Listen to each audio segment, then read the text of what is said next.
Yes, I was integrating the chain of huge words with, yeah, the meditation process and how really to connect with your higher self. Three things, three very important things need to happen in a certain order. That's why it's called the chain of words, huge words. First one is trust, that leads to relax, that leads to surrender. And that is the key of how to connect. So first you have to trust your process. You have to believe in this stuff. Otherwise you're just, posing. Right? Creas lo que creas. You have to believe that this works. And then you have to learn to relax. And the first at least 1 or 2 meditation sessions with me is just to learn what does it mean to relax. You relax the body and you relax the mind, because body and mind are interconnected.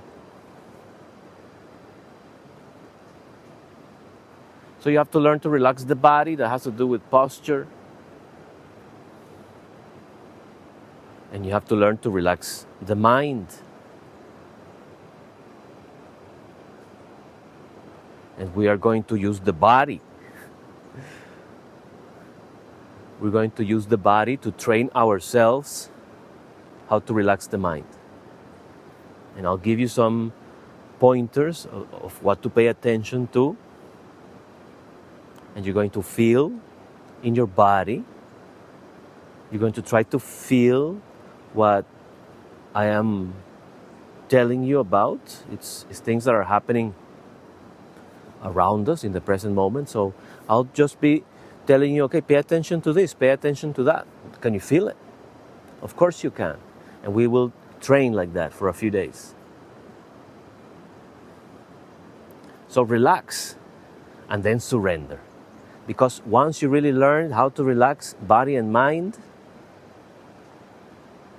it's a lot easier to step outside of the little room that is the mental realm, and with some level of confidence and trust, you can step outside and stay outside, because even if you step outside for a millisecond, your ego is going to try to lure you back so quickly into the little room that is the mental realm that you're not really going to use the opportunity that you're outside to simply explore what is outside the mental realm. Explore what happens to me when the mind is absolutely silent for minutes in a row. What happens? Where am I?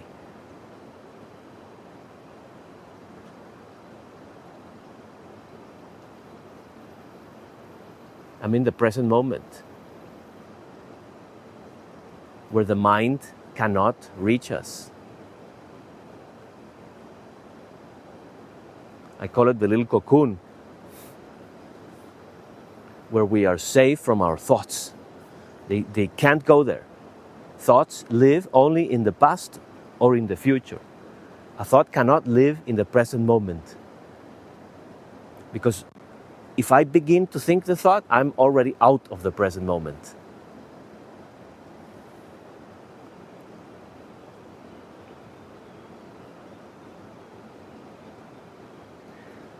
So the present moment is going to be what will help us tremendously to quiet our mind, to be mindful of the present moment, to notice all the nuances, everything happening in the present moment. That's the practice. And that requires a little bit of surrender.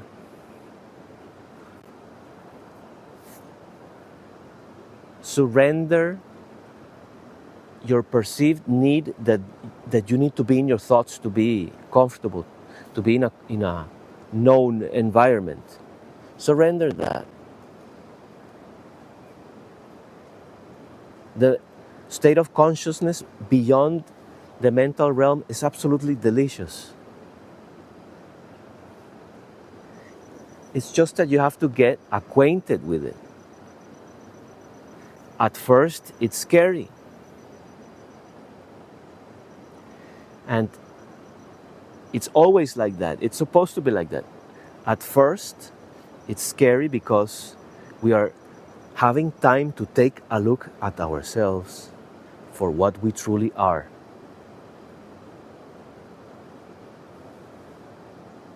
Which is what most people are afraid of. Because they're afraid of their ugly part that they know has to be there, but they cannot face.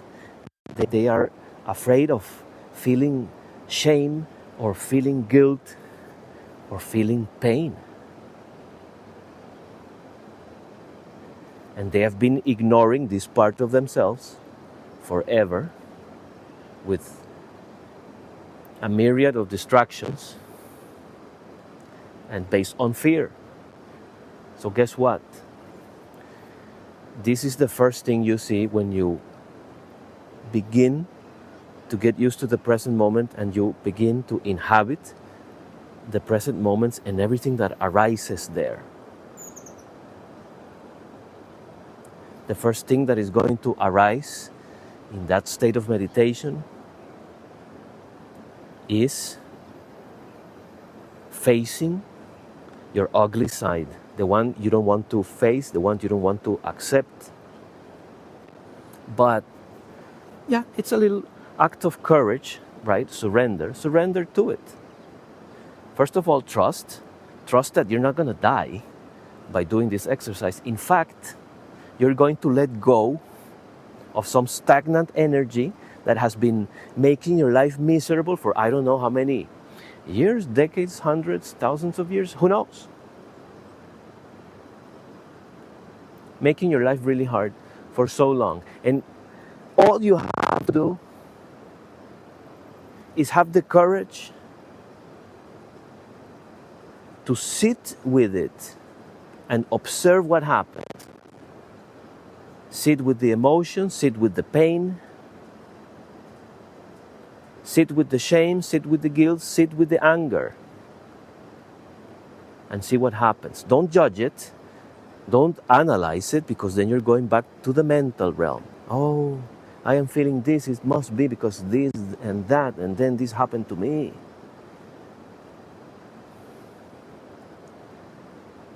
You're back in the story, you're back in the mental realm where things are not being solved. People, can we see this? Can we see that we think about the same kinds of thoughts hundreds, thousands of times a day, and we think, oh, but the next time I think about it, I'm going to solve it. No. We have to go beyond, and we do this by practicing meditation.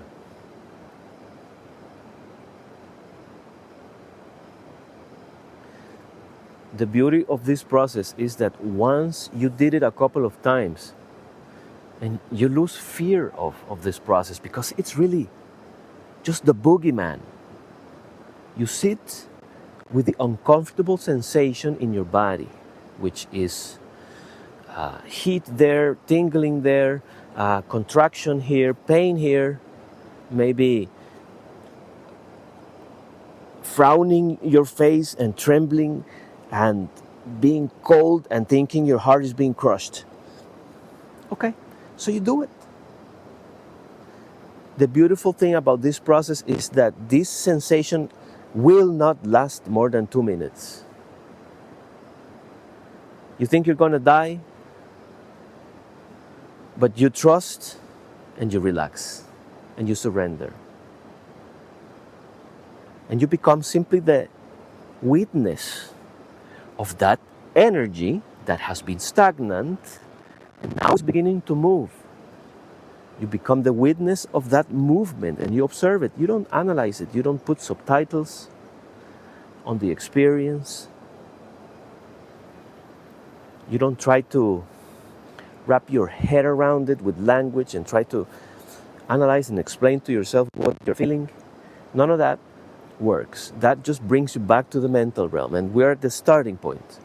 So you feel what you are feeling through your body. Is it heat? Is it cold? Is it pain? Is it weight? Is it tingling? And you experience that for about 2 minutes, and then you will begin to notice that the energy is shifting. The sensation is all of a sudden not so uncomfortable anymore. It feels more like, I can do this. I can do this. It's still not, my favorite place, but I can definitely do this. 1 more minute, and you begin to feel that this stagnant energy that has been a burden for so long is really beginning to get lighter, to vanish. Now for good, because it just wanted to be heard. It's like a voice that was trying to tell you, okay, I exist, pay attention to me, please, I exist, don't ignore me. And the voice is getting louder and louder. And finally, you sat down, you looked at it in the eyes, and you said, I'm here, tell me. And then it will express itself. And after that, it will be like, well, yeah, thank you, that was it, that's what I wanted to say. Now I'm on my way. So this is how this works. And once you did this a couple of times, because don't think that you do this once and you're done. No. There's a lineup of little traumas, medium-sized traumas, big traumas. There's a long line, but that's okay. That's the process. Now you learn how to do it. Now you make up some time every day and you sit in meditation and you follow these steps and you work one by one. Because you have to work on this. You can't be entitled and be like, no, I just have, something's going to save me. Something external, not me, is going to save me. No. You will wait and wait and wait. You have to take personal responsibility and you have to do the work. All right.